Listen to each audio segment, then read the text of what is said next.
One of the funny things about covering penguins, though, and all those cute penguin movies we've all seen, is that it's a little different when you're up close. As much as they're really funny and they're charming to look at, they stink.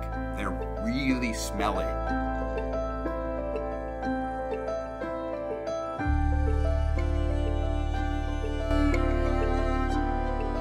I hung out with probably tens of thousands of Magellanic penguins in December 2009 in Punta, Tombo, Argentina. These are mainland penguins, not Antarctic penguins. The story was a profile of Professor Dee Boersma from the University of Washington, a conservation biologist. She had been coming to this area to study this colony of penguins since 1982. And she knew everything about these penguins, their habitats, their fishing grounds, their mating, their reproduction. The story we were doing was that she was attaching to the feathers of the penguins these tracking devices. She wanted to know how far they were going to find fish so they would ingest and then they would regurgitate to feed their young. That's how they do it.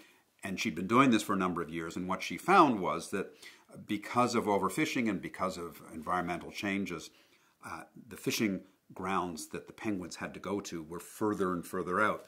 And that meant that some didn't return, or that by the time some returned, the young had died of starvation.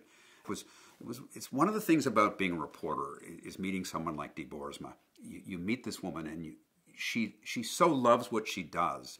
She's so absolutely dedicated to the work she's doing. There had been at one point a plan to harvest 40,000 of these penguins for the Japanese market to make golf gloves, and she was able, through her work, to stop that. Also, with her work, she was able to create to push the shipping channels far off this area, so that oil spills, if they happen, wouldn't destroy this colony of penguins.